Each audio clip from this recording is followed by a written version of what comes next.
So one of the things that I've been kind of talking about with some friends, coworkers, some people that watch on my live streams, which sadly I am not doing any live streams anymore. I just recently made the decision to focus more on YouTube related content. So I guess, hey, a little announcement for you guys. Maybe I'll jump back onto it at a different point down the road. Who knows? Yeah, I sold my PS4, and this was a little while ago. It's probably about a couple months ago now. And you're probably asking yourself, well, Matt, why did you do that? Why would you sell your PS4? Like, that's one of the best systems. Like, it's one of the best selling systems. And you'd be right. That is the best selling system of the 8th generation. Now, the problem is that it has been noted through all kinds of different articles that are out there, and it has been documented on video with certain YouTubers who went out of their way to create the scenario that when you don't have internet access to your PS4, or if you don't have a battery in the PS4, basically making it think that there's no battery, which there isn't, or that it's like a dead battery, or whatever the case, you are left with a bricked console. Like, legitimately, you are left with a bricked console, and all the physical games that you have, that you bought, that you think are yours. I'm gonna tell you right now, those bad boys, they're gonna be some fancy coasters for you. Let me tell you what. Having known all of this and how it's been pretty much everywhere, and Sony is still very much quiet about the whole thing, about how they're not even addressing it in any way, where they could probably patch this, I don't know, but they're not doing anything. They're not doing anything about it, and it makes me wonder, well, shit, like, down the road, those servers for PlayStation 4 are going to shut down. I mean, it's happened, like, with a bunch of other older consoles in the past. I mean, you look at, like, is the Dreamcast still, able to go online? I mean, it probably is, but by official means or anything like that? No. Their servers at Sega are down, or closed off forever. The original Xbox, the GameCube, PlayStation 2, Sega Saturn? I think somebody said the Saturn is still a thing, but, like, I don't believe that. Even some current stuff like PSP and Vita, those stores went down. The PS3 was going to be part of that, but Sony has since decided to say, you know what, we're going to leave that be for the time being. Now, the plan, from what they said originally, they were saying that, like, we're going to close this down, but it'll still be up. You can re-download all your stuff, again, for the time being, because they're chipping away at it, or at least they're planning to chip away at it once they actually make it official. But my point is that when the PlayStation Network goes down for the PS4, which again will happen, and like the original Wii, the Wii U is being chipped away. So those were a couple other ones, but yeah, it's gonna make all of those games completely useless.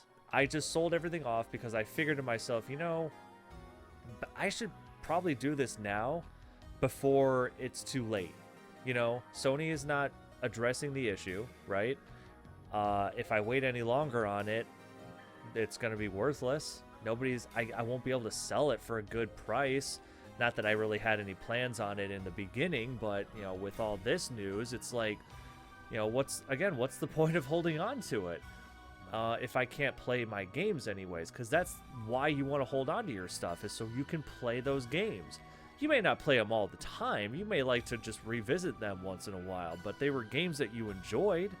I mean, that's why I've been getting a lot of PS3 stuff, and we'll get into that in a second. A lot of PS4s probably are not going to suffer from this right away, but it's going to happen. At some point, those consoles are going to be worthless. They're going to be trash. They're going to be bricks. They're going to be doorstops. And the games, the physical games that you bought, that you thought you owned, no. Those are just all going to be just some fancy-ass coasters for you. That's all it's going to be. And I only had, like, I think 10 or 11 games anyway, so it wasn't really a big deal. So I had no problem with selling it. It was a pretty easy decision. Now, I can understand if somebody who's bought like probably the amount of PS3 games that I have up here, because I think I'm at like 125, 130 or something right now. But if somebody, let's just put as an example, bought that many games for their PS4 and they can't play those games down the road, well, shit, you just lost a whole lot of money now, didn't you?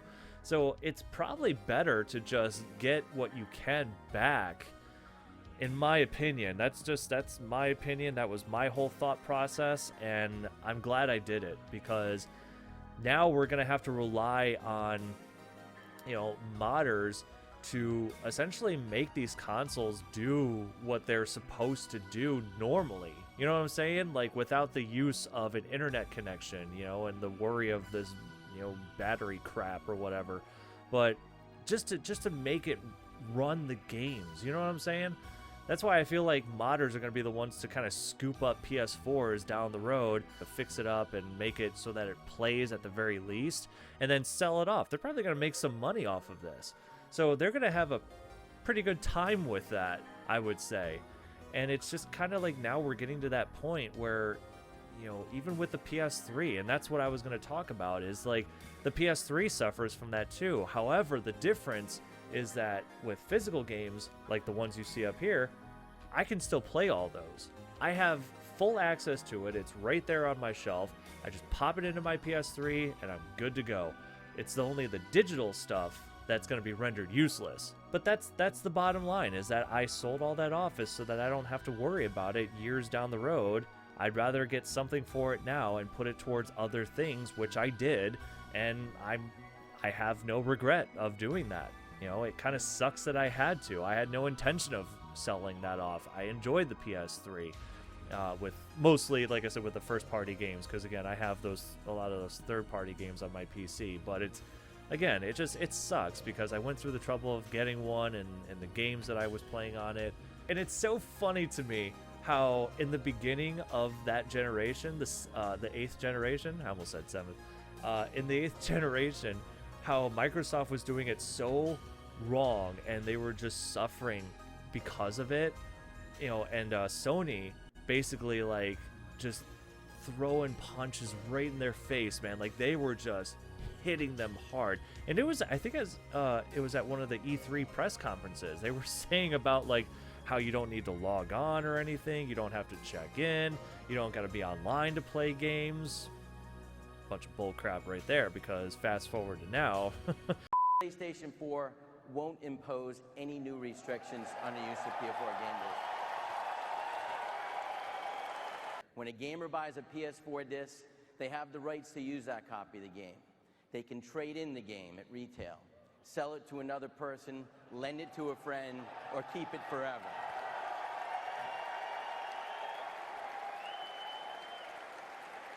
PlayStation 4 disc-based games don't need to be connected online to play.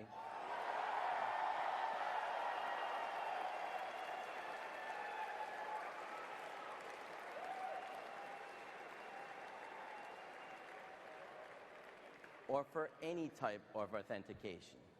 If you enjoy playing single-player games offline, PS4 won't require you to check in online periodically. And it won't stop working if you haven't authenticated within 24 hours. They're basically taking jabs over at Microsoft and just throwing it in their face at the time. And then again, they even made a video, like a little 10-second thing or whatever, where like how to share your games. Guy takes a game, gives it to another. That's how you do it. And they just look at the camera and they smile, they're like, that's how you do it. No BS here. And then it's just funny how like years later, fast forward to this point, and that's basically where we're at. Like those games that you have, like the crap tons of games that you might have, especially if you're a hardcore collector, you've probably got about 100 or 100 plus games for that system, and those games are going to be junk. They're gonna be junk. So I don't understand why Sony made that decision. Some people say it's a flaw in the system. That's not a flaw. That's a choice. They made it that way. They engineered it that way. You can sit here and say it's a flaw all you want, and that's your opinion. That's whatever. That's, if you believe that, then hey, that's fine. But that's not what I believe. I believe that they did that on purpose. And that's the reason why the PS5 actually doesn't suffer from that. There too was video evidence on that, showing that the physical games will work without a battery inside and without an internet connection, so long as you have like the most updated, you know, whatever for it. So maybe Sony said, you know, in the process of making the PS5, like, hey, you know, remember that thing that we did with back on the PS4 that nobody knows about, at least at the time, that nobody knows about? We're pretty sure that that's going to get discovered, and it's going to make us look real bad. So let's not make that same choice here. Let's actually, you know, take that stupid crap out of there, but we'll still have the battery thing in there or whatever. But you know, even if it dies and we shut down the servers later, they can still play it. They can still have their games. We want to be consumer friendly. So whatever. I think that's what was going on behind the scenes. That's just my opinion, but you know, whatever. Well, that's gonna do it for me. I hope that you enjoyed this video. What are you guys doing about, you know, your PS4 games? Do you play them through PS5? Are you still playing them on your PS4, at least for the time being? Have you thought about selling them off? Or did you do the same thing that I did, which was, you know, basically sell everything off? Let me know in the comments. I'm very curious to know what you guys think about all this. So again, hopefully you enjoyed the video, and I will see you on the next one.